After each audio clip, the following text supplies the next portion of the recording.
Votre code plante, car votre IA génère des paragraphes au lieu de données exploitables.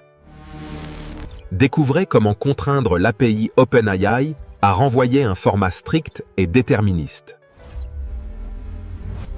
Un prompt de production repose sur 4 piliers: rôle, tâche, contrainte et format.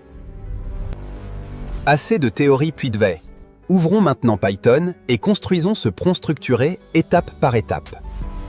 Mais avant de commencer, je vous remercie de bien vouloir laisser un like et de s'abonner pour nous soutenir. Laissez vos questions et suggestions dans un commentaire.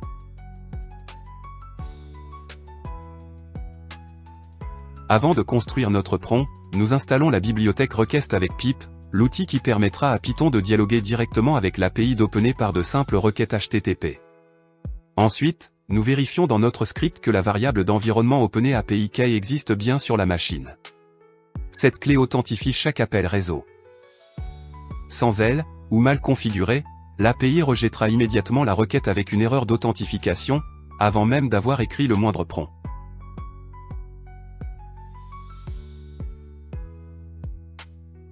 Observons maintenant le comportement d'un prompt naïf, celui qu'écrirait n'importe quel utilisateur de ChatGPT.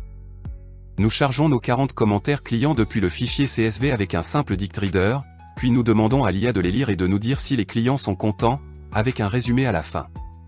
La réponse arrive sous la forme d'un paragraphe fluide, bien écrit, agréable à lire pour un humain. Mais regardez bien.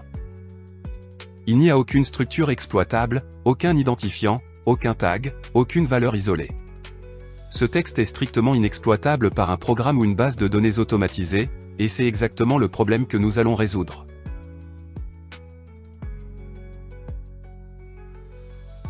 Appliquons maintenant nos 4 piliers directement dans le code. D'abord le rôle, nous dictons à l'IA quel est un analyseur de sentiments, rien d'autre. Ensuite la tâche, classer chaque commentaire de la liste numérotée.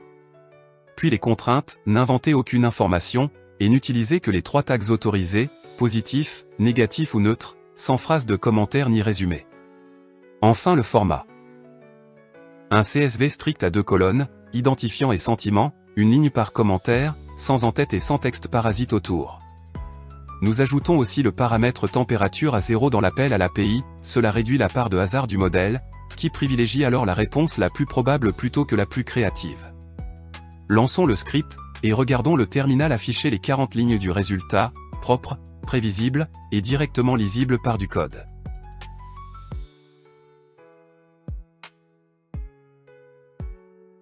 Grâce à ce format rigide, l'exploitation devient triviale.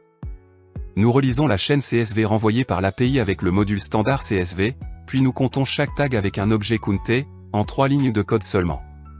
Le résultat s'affiche instantanément dans le terminal, 25 commentaires positifs, 12 négatifs, 3 neutres. Avec le prompt naïf de l'étape précédente, ce même code aurait simplement échoué, faute de deuxième colonne à extraire. La donnée n'est plus un texte à interpréter, c'est un tableau prêt à être inséré directement dans une base de données ou un tableau de bord.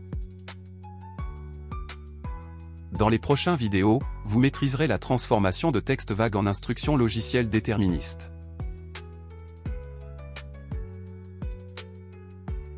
Abonnez-vous pour découvrir bientôt comment structurer des requêtes IA encore plus complexes et précises. Abonnez-vous pour plus de contenu comme celui-ci. Aimez la vidéo si elle vous a aidé pour nous soutenir. Posez vos questions en commentaire. Vous trouverez le lien vers un tutoriel complet et les codes de cette vidéo dans la description. À bientôt.